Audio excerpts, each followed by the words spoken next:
Katrs jau tā divu dažādu veidu nepilnos kvadrātvienādojumus. Sāksim ar pirmo, kur tāda b ir vienāds ar 0. Tas ir tas, kur tas vidējais koeficients pazuda. Ja vienkārši ir x kvadrāts un kaut kāds skaitlis, plus vai mīnus kaut kāds skaitlis, vairāk nekā cita nav. Un te jau ir parādīts, ka jau tas skaitlis pārnes uz otru pusi. Īstenībā tas vienādojums izstāsta šādi, un te viņš tas vienkārši tas skaitlis pārnes uz otru pusi. Tā, x kvadrāts ir 9. Kā viņš to dara? Vienkārši pasaka, ka tā kā plus mīnus kvadrātsaknes metode, ja varētu teikt. Rakstam, ka x ir vienāds ar plus mīnus kvadrātsakne no 9. Un tad kvadrātsakne no 9 ir 3, un mēs rakstam, ka x ir plus mīnus. Tad mums ir, protams, varbūt tādi gadījumi, kur mēs uzrakstām x ir plus mīnus, ja, kvadrātsakne no tā skaitļa, un no to kvadrātsakne nevar izvilkt, tas ir arī ok.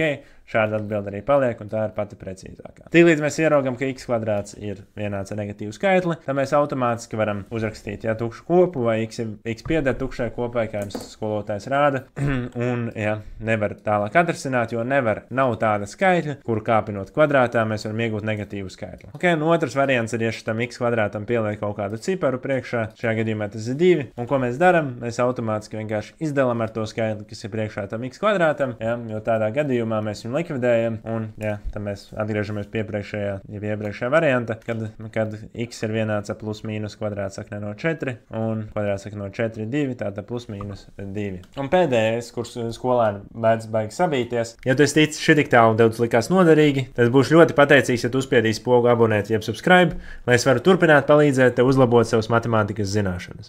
Kvadrātā ir vienāds ar skaitli. Tātad, ko mēs te rakstam? Iedomājamies, ka tas viss tā kā ir tāda kastīte, ja? Tā kā kastīte, vai tā kā tā visa iekava ir viens liels x. Un ja x ir kvadrātā ir 36, tad mēs parasti rakstījām, ka x ir vienāds ar plus mīnus kvadrātsakne no 36, ja? Tad tieši tāpat šitien mēs vienkārši rakstam to, kas ir zem iekavām, ja? Bez kvadrāta, ja? X mīnus 2 ir plus mīnus kvadrātsakne no 36, un tad mēs izdalām divus gadījumus, ja? Vienā gadījumā, ja? Kur x mīnus 2 ir 6, un otrajā gadījumā, kur x mīnus 2 ir mīnus 6. Okay? Un tālāk mēs divnieku pārmetam uz otru pusi. Tāda bija mīnus 2 plus 2. Mēs devām x ir 8. Okay? Tad tas pats, tāda divnieku pārmetam uz otru pusi. Tātad x ir vienāds mīnus 6, atkal divnieks bija mīnus 2, tagad būs plus 2. Un tad mīnus 6 plus 2 ir mīnus 4.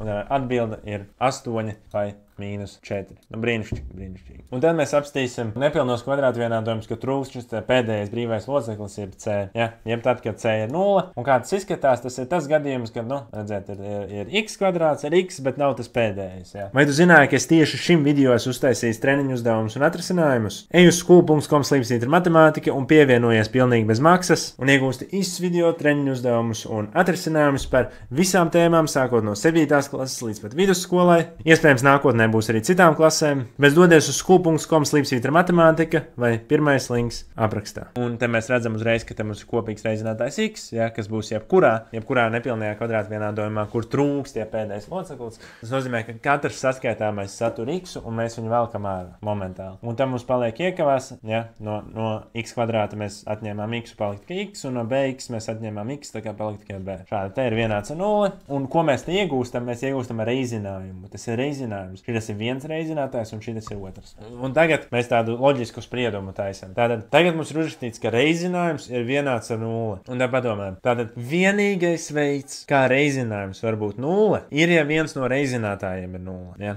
Tieši to arī mēs uzrakstam. Tad vai nu x ir 0, vai tad ax plus b ir 0. Bam! Ja? Un tad te jau mums jau viena atbilde ir. Un te mums ir lineārs vienādojums, kur mēs tad iegūstam otro sākumu. Nu, skatāmies, piemēram, x kvadrātā mīnus 2x.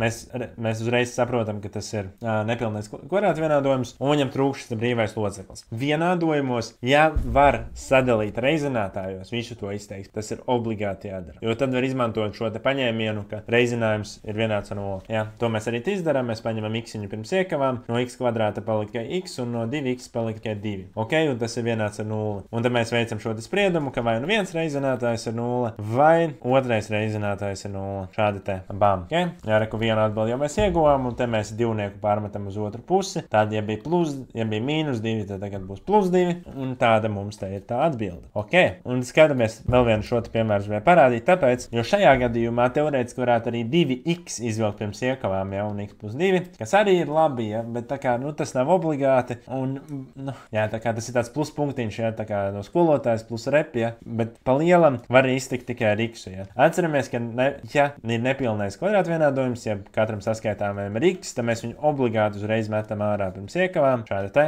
ja no 2x kvadrāta mēs atņemam vienu reizinātāju x, paliek tikai 2x, un no 4x mēs noņemam 1x, un tad paliek tikai 4. Brīnišķīgi, tas ir 0, un tad mēs izmantojam šo spriedumu, ka reizinājums ir 0, jā, tad vai nu x ir, vai nu viens reizinātājs ir 0, vai nu otrs reizinātājs ir 0. 2x + 4 ir 0, un tad četrnieku mēs pārmetam uz otru pusi, tad, ja +4, tagad ir -4, un tad beigās mēs izdalām ar 2, 2x dalīts 2 ir x, un -4 dalīts 2 ir -2. Ja, un šādā veidā mēs iegūstam tās divas saknes, ja, x ir 0 un x ir -2. Ja, un tagad jūs zināt, kā aprēķināt abu veidu nepilnos kvadrātvienādojumus.